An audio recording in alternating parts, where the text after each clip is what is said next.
அகஸ்தீஸ்வராய நமக.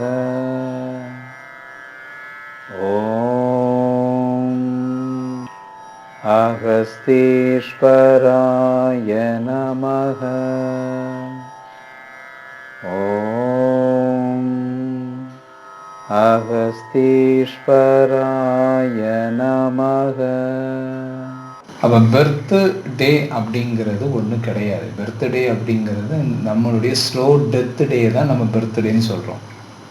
நம்ம ஒவ்வொரு நாளும் என்ன பண்ணிகிட்ருக்கோம், மறை இதாக இறந்து கொண்டே இருக்கிறோம். இப்போ அதெல்லாம் சும்மா தான். அப்போ நாம் இங்கே என்ன பண்ணுறோம் அப்படின்னா, நம்ம ஒவ்வொரு சுவாசத்தை நாம் என்ன செய்யும் குறைக்கிறது மூலமாகத்தான் நாம் என்ன செய்கிறோம், இந்த உடம்புக்கு எப்பவுமே டெத்து உண்டு. அது யாராலும் மாற்ற முடியாது. நேச்சுரலுடைய லா வந்து ஃபிசிக்கல் பாடிக்கு ஒரு குறிப்பிட்ட காலம் வரைக்கும் தான் அது இருக்கும். அதுக்கு மேலே அது வந்து அந்த உடலை விட்டு அது போகும். உடலை சிலவங்க யோகிஸ்லாம் என்ன பண்ணாங்க, அந்த உடலை வந்து ஒரு கருவியாக மாற்றிக்கிட்டு அந்த ஆத்மாவை அவங்க வெளியேற்றிடுவாங்க, வெளியே போவாங்க. மரண டேன்னு அப்படிங்கிறதும் இங்கே கிடையாது. மரணம் எதுக்கு, இந்த உடலுக்கு மட்டும்தான் மரணம். ஏன்னா மரணமாகாத ஒன்று தான் நீங்களாக நானாக நம்ம இருக்கிறோம். நாம் அதனுடைய இது தெரியாதனால நம்ம இந்த உடம்பை இறந்து போயிட்டாதான்னு நம்ம நினச்சிக்கிறோம். ஆனால் நமக்கு டெத்து கிடையாது. நமக்கு எப்படி பர்த்து கிடையாதோ டெத்தும் கிடையாது.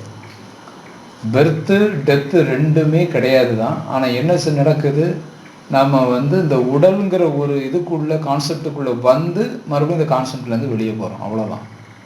அப்போ இங்கே ஒன்லி கான்செப்டுன்னு ஒன்று மட்டும்தான் இருக்குது. உடலுங்க ஒரு கான்செப்ட் இருக்குது, அவ்வளோதான். அப்போ இந்த நிலையில் என்ன செய்கிறோம், இந்த சுவாசங்கிறதுல தான் நாம் என்ன செய்கிறோம், உடல் முழுமையாக இந்த சுவாசத்துடைய உள்நோக்கி வரும்போது இந்த ரெண்டினுடைய மூலம் சொல்லக்கூடிய பிராணன் எனும் போது அதிசூட்சம சக்திக்குள்ளே தான் இந்த ரெண்டும் செயல்படும் உடல் இயக்கத்தில் வரும்போது. அப்போ சரம் பார்ப்பார் பரம் பார்ப்பார் அப்படின்னு ஒரு சித்தருடைய பாடல் இருக்கு. சரம் பார்க்கக்கூடியவங்க, இப்போ சரம்னா இப்போ வெளியில் நான் சொன்ன இடகலை பின்களை சொல்லக்கூடிய வலது மூச்சு இடது மூச்சுங்கிறது வந்து புறச்சரம். இது வெளியில் வருது. இந்த சரத்துன்ற பிடிச்சி சரம் பார்ப்பா, சரத்தினுடைய இது ஸ்டார்டிங் எங்கேருந்து வருதுன்னு பார்க்கக்கூடியவங்க, எங்கேருந்து இது வந்து வெளியில் வருதுன்னு அந்த சரத்தை பார்க்கக்கூடியவர்கள். பரம்னா என்ன, எட்டர்னல், எல்லாத்துக்கும் அப்பாற்பட்ட அந்த எண்டு, அந்த எண்டினுடைய தன்மையை பார்க்க முடியும். அதை நாம் வந்து பரம்பொருள்னு வச்சுக்கலாம், அல்லது நாம் அது சிவம்னு வச்சுக்கலாம், அல்லது அல்லாஹ்னு வச்சுக்கலாம், அல்லது வந்து கர்த்தான்னு வச்சுக்கலாம். என்ன வேணாலும் அந்த இதுக்கு ஒரு பேர் தான். அப்போ சரத்தினுடைய தன்மை இங்கேருந்து எதில் வருன்னு தெரிகிற பார்க்கக்கூடியவங்களுக்கு பரம் என்று சொல்லக்கூடிய எல்லாத்துக்கும் மூலமானதை அறிந்து கொள்ள முடியும். அப்போ எல்லாத்துக்கும் மூலமானது வெளியில் இருக்கா உள்ளே இருக்கான்னு பார்த்தீங்கன்னா உள்ளேயும் இருக்குது. உள்ளே இல்லாதது எதுவும் வெளியே இல்லை, வெளியில் இருக்கக்கூடிய இல்லாதது எதுவுமே உள்ளே இல்லை. அப்போ வெளியிலே இருக்கக்கூடிய அதுதான் நமக்குள்ளேயும் இருக்குது, நமக்குள்ளேயும் எல்லா விஷயமும் இருக்குது. ஜீசஸ் கிரைஸ்ட் சொல்கிறார்ல, நானே வழியுமாய், நானே சத்தியமாய், நானே ஜீவனுமாய் இருக்கிற அப்படின்னு என்ன மீனிங்? நான்கிற எனக்குள்ள இருக்கக்கூடிய அந்த ரியல் நான்கிற அந்த ஆத்மா சோல், அந்த சோலுக்குள்ளதான் என்ன இருக்கு, நானே சத்தியமாக, அந்த சத்தியமான உண்மை தன்மை அதுக்குள்ளதான் இருக்கு. நானே ஜீவனாக, இந்த ஜீவனுக்குண்டான அனைத்து தன்மைகளும் அதுக்குள்ளதான் இருக்கு. நானே வழியுமாக, இந்த வே ஆஃப், இந்த வேன்னு சொல்லக்கூடிய வழி, ஒவ்வொரு ஆத்மாவுக்கு உள்ளேயும் நானாக இருக்கக்கூடிய அந்த ரியாலிட்டி தான் எல்லாத்துக்குள்ள இருக்குது. அப்போ ஒவ்வொருத்தருக்குள்ளேயும் என்ன இருக்குன்னா, அந்த ஜீவனுக்குள்ள இருக்கக்கூடியதே வழியாக அதுவே என்னவா இருக்குது, சத்தியமாக, அதுவே நித்தியமாக இருக்குது. அப்போ உங்களுக்குள்ள நீங்க போறதுக்கு பேர் தான் கடவுள். கடந்து உள்ளே போகுதல்னு அர்த்தம். கடந்து வெளியேயும் இருக்கிறது, கடந்து உள்ளேயும் இருக்கிறது. இந்த கடவுள் அப்படிங்கிற வார்த்தைக்கு ரெண்டு மீனிங் இருக்குது. ஒன்று உள்ளேயும் போனோம் அதுதான் இருக்கும், வெளியில் போனாலும் அதுதான் இருக்கும். அப்போ உங்களுக்குள்ள போகிறதுக்கான உங்களுடைய சக்தியை பூரணமாக கொண்டு போவதுக்காக தான் அகநோக்கிய அந்த பிரபஞ்ச சக்தியாக இருக்கக்கூடிய 3வது கலையை நாம் என்ன செய்யணும், வளர்க்கணும். நம்மளுடைய சக்தி எப்படி நம்மளுடைய மேல்நிலைக்கு போகுது, நம்மளுடைய வாழ்க்கை எப்படி இருக்குன்னா, நம்முடைய முதுகுத்தண்டில் உள்ள 7 சக்கரங்களை குறிப்பிடுது. மூலாதாரம், சுவாதிஷ்டானம், மணிப்பூரகம், அநாகதம், விசுப்தி, மெடுலா, சகசாரம் சொல்லி 7 பாயிண்ட் இருக்கு. அந்த 7 பாயிண்ட்ல நம்மளுடைய வாழ்க்கை முழுவதும் எப்படி போயிட்டு இருக்கு அப்படின்னா, மூலாதாரம், சுவாதிஷ்டானம், மணிப்பூரகம் என்ற இந்த 3 சக்கரத்தில் இருக்கக்கூடிய அடிப்படையான இதை வச்சு தான் நம்ம எல்லாம் வாழ்ந்துட்டு இருக்கோம். அதுக்கு மேலே நம்ம இன்னும் வரல. நம்ம ஹார்ட் சக்கரா கிட்டையெல்லாம் வரல. எப்போமா வருவோம், அப்புறம் கீழே போயிடுவோம். நம்ம விசுப்தி சக்கரம் வரல. ஏன்னா அதெல்லாம் பிரபஞ்ச கனெக்ஷன் உள்ள விஷயங்கள். கழுத்துக்கு மேலே எல்லாமே இந்த யூனிவர்சலோட கனெக்டிவிட்டி ஆகக்கூடிய இடங்கள். அப்போ நம்மளுடைய ஃபீல், நம்முடைய தாட்டு, நம்ம திங்கிங், நம்மளுடைய எல்லா விஷயமும் எதில் இருக்குன்னா இந்த மூலாதாரம், சுவாதிஷ்டானம், மணிப்பூரகம். மூலாதாரம்னா லாஸ்ட் எலும்பு, உங்களுடைய ஸ்பைனல் கார்டுடைய கடைசி பாயிண்ட்டு. அடுத்துல ஒரு 4 விரலுக்கு மேலே இருக்கக்கூடிய பாயிண்ட் சுவாதிஷ்டானம். உங்களுடைய தொப்புளுக்கு நேர பேக் சைடு முதுகுத்தண்டில் இருக்குது பேர் மணிப்பூரகா. அப்போ இந்த 3 சக்கரங்கள் தான் நம்முடைய லைஃப்பை லீட் பண்ணக்கூடியது. எல்லா ஃபீலிங்ஸையும் கொடுக்குது. உங்களுடைய எமோஷனல், அழுக, கவலை, துக்கம் எல்லாமே இந்த 3க்குள்ளே தான் நம்ம ஸ்டோரேஜ் பண்ணுறோம். அப்போ இந்த சக்தி நம்மளுடைய ஒவ்வொரு சக்தியும், மூச்சிலேருந்து வரக்கூடிய எல்லா சக்தியுமே இந்த சக்கரங்கள் வழியான வாழ்க்கையிலே நமக்கு முடிஞ்சு போயிருக்கு. அப்போ இதுலேருந்து நீங்கள் ஹையர் நிலைக்கு நீங்கள் வரணும்னா நீங்கள் ஹார்ட் சக்கராவை தாண்டி வரணும். ஹார்ட் சக்கரை தாண்டி நம்முடைய இயக்கம் எப்படி நடக்குன்னா, வாயில் சின்னதாக ஒரு நாக்கு மாதிரி இருக்கும், பார்த்துருக்கீங்களா? அது பேர் உள்நாக்குன்னு பேர். உள்நாக்கு அடுத்தால ஒரு சின்ன ஹோல் இருக்குது, மேலே போய் ஒரு ஹோல் இருக்குது. அதில் தான் இந்த மூச்சு காற்று உள்ளே போய் இந்த தொண்டைக்கு இந்த தொண்டையிலேருந்து இந்த காற்று எப்படி லங்ஸுக்கு போகுது, அந்த தொண்டைன்னு சொல்லக்கூடியதுக்கு மேலே இருக்கக்கூடிய ஒரு ஹோலை தான் நான் அண்ணாக்குன்னு அதுக்கு பேர். அண்ணாக்குன்னா, அன்னம்னா சாப்பாடு தானே, அன்னதானம்னு சொல்கிறாங்க இல்லையா? அன்னம்னா சாப்பாடு. அண்ணாக்குன்னு ஒரு பேர் வச்சுருக்காங்க. அன்னத்தின் வழியாக, அன்னம்னா சாப்பாடு கொடுக்கக்கூடிய இடம்னு அர்த்தம். எதுக்கு சாப்பாடு கொடுக்கக்கூடிய இடம்? அது என்ன சாப்பாடு? நம்ம ஃபிசிக்கல் பாடிக்கு ஃபிசிக்கலாக உள்ள உணவு இந்த தொண்டை வழியாக உள்ள போயிருது. அப்போ இங்கே ஒரு அன்னம் கொடுக்கக்கூடிய இடம் இருக்குது, சாப்பாடுங்கிற. அப்போ அங்கே என்ன சாப்பாடு கொடுக்குறோம் அப்படின்னா, இந்த அண்ணாக்குலேருந்து ஒரு ஹோல் நேர மேலே அது புருவமத்தி, சகசிராரம், மெடுலா, இந்த 3ஐயும் அது டச் பண்ணுது. அதற்கு மேலே தான் பிரெயின் இருக்குது. மூளை ஜீவனுக்கு மேலே பிரெயின் நிற்கிது. ஜீவன் பிரெயினுக்கு கீழே இருக்கக்கூடிய ஒரு வெற்றிடமான ஒரு பிளேஸ் இருக்குது. அதுக்கு பேர் தான் சித்தாகாசம்னு பேர். சிதாகாசம்னு சொல்லுவாங்க.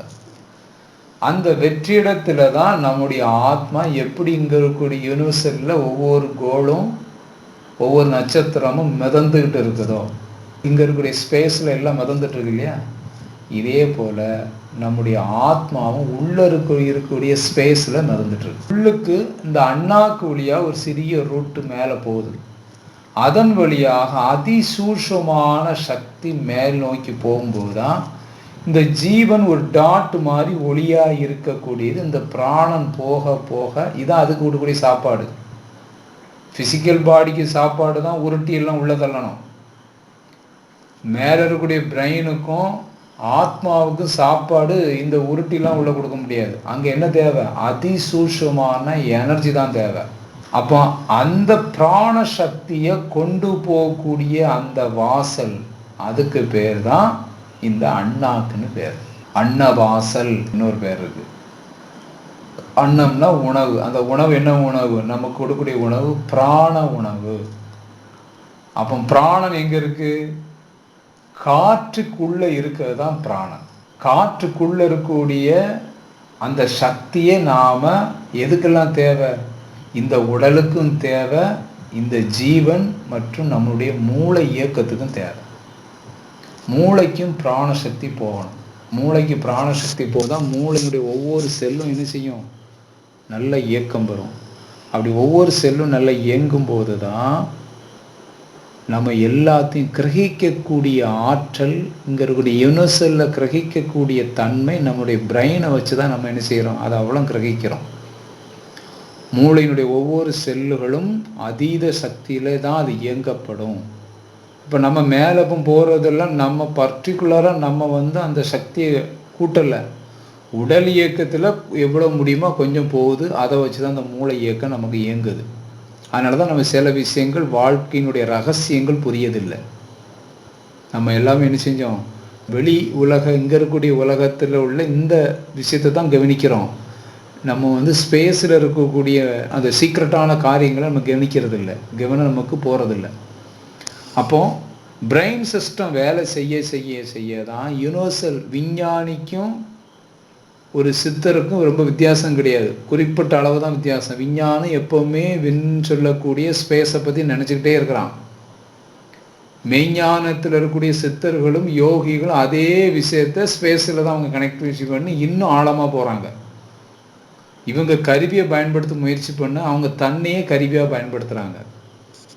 நம்மளுடைய பழைமையானவங்கள்லாம் அப்படி தான் பண்ணியிருக்காங்க. இந்த அண்ணாக்கு வழியாக நம்மளுடைய பிராணங்கிற அதிசூட்ச்ம சக்தியை மேல் நோக்கியும், அதனுடைய பாதை என்ன இருக்குது, நம்மளுடைய முதுகுத்தண்டுமாக இருக்கக்கூடியதான் நம்ம எனர்ஜியை மேலும் கீழுமா கொண்டு போகக்கூடிய பாதை. நீங்கள் நல்லா பார்த்தீங்கன்னா இந்த அண்ணாக்குக்கு அப்புறம் இந்த காற்று, நம்ம மூக்கில் எடுக்கக்கூடிய காற்று எப்படி லங்ஸுக்கு போகுது. மூக்கில் காற்று எடுக்கிறீங்கள, இப்படி எடுத்தீங்கன்னா லங்ஸில் காற்று ஏறும். எப்படி ஏறுது? மூக்குக்கும் லங்ஸுக்கும் என்ன அங்கே தொடர்பு படுத்துது? எனக்கே நீங்கள் வாயை திறந்து உங்கள் தொண்டையை பார்த்துருக்கீங்களா? உள்ள பார்த்துருக்கீங்களா?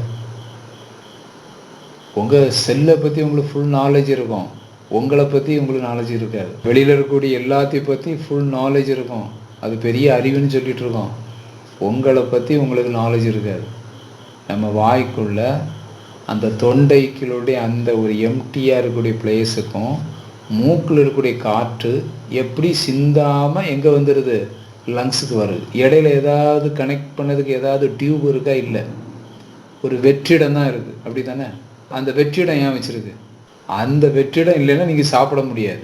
அந்த கேப்பை எம்டி ஆக்கி வைக்கலைன்னா நம்ம தொண்டை வழியாக சாப்பாடு உள்ளே இறங்காது. ஏன்னா லங்ஸுக்கு போகக்கூடிய டியூபும் ஃபுட்டு போகக்கூடிய குழாயும் அடுத்தடுத்தால தான் இருக்குது. அப்போ லங்ஸுக்கு காற்றை கொண்டு போது ஒரு டியூபை 2 பக்கம் ஓட்டையை வழியாக நேராக அங்கே கொண்டு கனெக்ட் பண்ணிட்டுன்னு வைங்களேன், சாப்பாடு எந்த வழியாக போகும்? போக முடியாது. அப்போ நேச்சர் எவ்வளவு அறிவுபூர்வமாட்டு என்ன பண்ணியிருக்கு, அங்கே எம்டி பண்ணி காற்றும் போகும், சாப்பாடும் போகும். சாப்பாடு என்னச்சு, இந்த காற்றை தொலைச்சிட்டு சாப்பாடு உள்ளே போயிடும். அந்த அண்ணாக்கு வழியாக மேல் நோக்கி இந்த நம்ம எடுக்கிறதுக்கு பேர் தான் வித்தை. அகஸ்தியர் என்ன பண்ணாங்க, முதல்ல உங்களை வித்தையை ப்ராக்டிஸ் பண்ண சொன்னாங்க. இந்த 3வது சக்தி மேல் நோக்கி கொண்டு போகணும். சர வித்தையில் இன்னைக்கு 2 டெக்னிக்கல் பண்ண போகிறோம். ஏன்னா இப்போ நம்ம ஒவ்வொரு கலையின் அடிப்படையும் டெவலப் பண்ணணும், 3ஐயும் யூஸ் பண்ணணும். ஒன்று சூரிய சந்திர கலையை நம்ம யூஸ் பண்ணணும். இந்த சூரிய சந்திரனை அந்த அக்னி கலை என்று சொல்லக்கூடிய பிராணன் எனும் அந்த இதோடையும் சேர்த்து ஒன்றாகவும் நம்ம அதையும் என்ன செய்யணும், டெவலப் பண்ணணும். இதுக்கு பேர் தான் சரம்.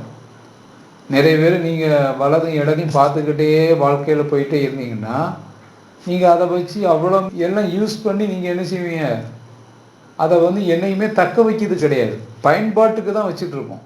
உடல் அளவில் பயன்பாட்டுக்கு மப்பமே தவிர அதை பயன்படுத்தி அடுத்த கட்ட நிலைக்கு போகணும் இல்லையா? அதுக்கு தானே அதை சித்தர்கள் கொடுத்தாங்க. சித்தர்கள் எது கொடுத்தாங்க, உங்களுக்கு காரியமும் செய்யணும், அதே நேரத்தில் உங்களை பலவீனப்படுத்தாமல் உங்களை பாதுகாக்கவும் செய்யணும். அப்போ பாதுகாக்கக்கூடியது தான் நம்ம சேர்ந்துக்கு சொல்லித்தரோம். இந்த டெக்னிக்கல் நாம் செய்கிறது முதல்ல இந்த அண்ணாக்கை நாம் டியூன் பண்ணணும். இப்போ இந்த மூக்கு நமக்கு ஒரு காற்று போகுது, இந்த மூக்கு மட்டும் நம்ம இயக்கம் பெற்றால் போதாது. நமக்கு எது இயக்கம் பெறுது, இந்த அண்ணாக்கு தான் ஸ்பிரிச்சுவல் நோஸ்ன்னு சொல்லுவோம், ஆத்மீக மூக்கு. ஆத்ம சக்தியை கொடுக்கிறதுக்குண்டான வாய். இப்போ இந்த வாய் நிஜம் பௌதீக உடம்புக்கு தேவையான உணவு கொடுக்குது, இந்த மூக்கு இந்த உடம்புக்கு தேவையான காற்றை எடுத்து கொடுக்குது. ஆனால் ஆத்ம சக்தி நம்மளுடைய சக்தியை நாம் பாதுகாத்து வைக்கக்கூடிய இடம் வந்து எங்கே இருக்குது? இங்கே மேலே இருக்குது. ஆத்மாவுக்கு சக்தியை கொடுக்கணும். ஆத்மா பலகீனமாக இருந்து உடல் மட்டும் பலப்படுத்தி வச்சு பிரயோஜனம் இல்லை. ஆத்ம பலவீனமாக இருக்கிறது வரைக்கும் உடல் பலம் நமக்கு என்ன இல்லை, பெரிய பயன்பாடே கிடையாது. ஆத்ம பலம் கூடினவங்க தான் உடலை கூட என்ன செஞ்சிடலாம், சரி பண்ணி எடுத்துடலாம். ஆத்ம பலம் இருக்குன்னா ஆத்ம பலம் தான் மனோபலம்னு சொல்கிறது. சரிங்களா? அப்போ நம்ம என்ன பண்ணுறோம், இந்த டெக்னிக்கில் அகஸ்தியர் வந்து 4 ப்ளஸ் கடைசியில் இன்னொரு வித்தை இருக்குது, 5 வித்தையை அவர் ப்ராக்டிஸ் பண்ண சொல்லார் முதல்ல. ஏன் அப்படின்னா, இந்த அண்ணாக்குன்னு சொல்லக்கூடிய இடத்துல உள்பக்கமாக கபம் என்று சொல்லக்கூடியது அடைஞ்சிருக்கும். அந்த கபம் எப்போவுமே அடைஞ்சிருக்கனால தான் நமக்கு பிராண ஓட்டம் வந்து தடையாக இருக்குது. அந்த ஹோலில் இருக்கக்கூடிய வழியாகத்தான் நம்ம மேலே இருக்கக்கூடிய கபத்தை நம்ம எடுக்கணும். கபத்தை எடுத்தால் மட்டும் போதாது, அது வழியாக நீங்கள் ப்ராக்டிஸ் பண்ணி பழகணும். நீங்கள் ஒரு வீடை கட்டுறீங்க, கட்டிட்டு நீங்கள் அந்த வீடை ஃபுல்லாக பூட்டிக்கிட்டு உங்கள் பாட்டு வேற எங்கேயோ போயிட்டீங்கன்னா அந்த வீடு கட்டி என்ன யூஸ் இருக்குது? அங்கே குடி இருக்கணும் இல்லையா? குடி இருக்க தானே கட்டியிருக்கீங்க, அங்கே வாடகை தான் நம்ம கட்டுறோம். அதே போல் அவங்க என்ன பண்ணுவாங்க, மேலே வச்சு கரிசலாங்கண்ணி வச்சு அந்த கபத்தை இறக்கிட்டு சும்மா இருப்பாங்க. சும்மா இருக்கிறதுக்காக அவர் வைக்க சொல்லலை. அவர் அது வழியாக பிராணனை ஏற்றி இறக்கி ப்ராக்டிஸ் பண்ணணும். அப்போ தான் நம்மளுடைய நினைவு மேலே போகும். மேலே இருக்கக்கூடிய பிரெயின் சம்பந்தமாக அந்த தொடர்புடைய இந்த சக்கரங்கள் ஆக்டிவேஷன் ஆகும், இந்த மாஸ்டர் கிளாண்ட்லாம்.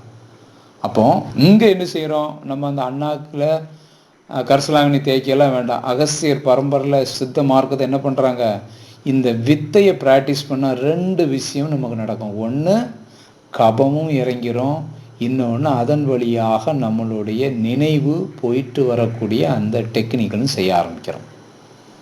ஒரே மேட்டில் 2 விஷயம் நமக்கு நடக்கணும். அப்போ என்ன பண்ணுறோம், அதுக்கு தான் இந்த வித்தையை ப்ராக்டிஸ் பண்ணுறது. இங்கே இந்த வித்தையை யூஸ் பண்ணதுக்கு வார்த்தையை நாம் 3 வார்த்தை பயன்படுத்துவோம். சரத்துக்கு இந்த 3 சேர்ந்து தான் சரம்னு பேர். இந்த 3 வார்த்தையில் இருக்கக்கூடிய டெக்னிக்கு தான் சரம்னு பேர். ஆ என்றால் சூரியக்கலை, ஊ என்றால் சந்திரக்கலை, ஊ என்ன உமையவள், அதாவது பெண் சக்தின்னு பேர், அதனால தான் ஊன்னு சொன்னாங்க. உமையவள் அப்படின்னா பெண்ணுன்னு அர்த்தம், பெண் சக்தின்னு அர்த்தம். ஆ என்றால் ஆண் சக்தி, ஊ என்றால் பெண் சக்தி, இம் என்றால் பிரபஞ்ச சக்தி. அந்த பிரபஞ்ச சக்தியை தான் இம் என்ற பிரணவம் சொல்லுவோம். ஆ உ மாங்கிறதான் இம்னு சொல்கிறோம். அதை தான் இந்த 3 வார்த்தை பயன்படுத்தி தான் எல்லா ரிலீஜன்லையும் என்ன பண்ணியிருப்பாங்க, அவங்களுடைய பேஸ்க்கான சவுண்டாக வச்சுருப்பாங்க. ஆமேன், ஆமின், ஆம். ஊமை தான் இங்கே சேர்த்து சொல்லி என்ன சொன்னா ஓம்னு சொல்கிறாங்க. ஓம்ங்கிறதுக்கான சரியான உச்சரிப்பு ஆ ஊமை 2ம் சேர்த்து இம்மில் நல்லா அழுத்தமாக சொல்லணும். இம்மு தான் பிரபஞ்ச சக்தியினுடைய எல்லாத்தையும் இயக்கக்குண்டான சவுண்டு, அதுதான் ரொம்ப இம்பார்ட்டண்ட்டாக இருக்குது. அப்போ நாம் இந்த சாதனைக்கு முதல்ல என்ன பண்ணுறோம், பிரபஞ்ச சக்தியை தான் முதல்ல எடுத்துக்கிடுவோம். அந்த இம்மை முதல்ல எடுப்போம். ஆவி ஊவையும் நீங்கள் செய்யக்கூடிய டெக்னிக்கல் பயன்படுத்தும். அப்போ ஆ என்ற சூரியக்கலையும் ஊ என்ற சந்திரக்கலையும் வச்சு தான் நம்ம உடம்புல அந்த டெக்னிக்கில் அந்த மெத்தடை செய்யணும். அகஸ்தீஸ்வராய நமக. ஓம் அகஸ்தீஸ்வராய நமக. ஓம் அகஸ்தீஸ்வராய நமக.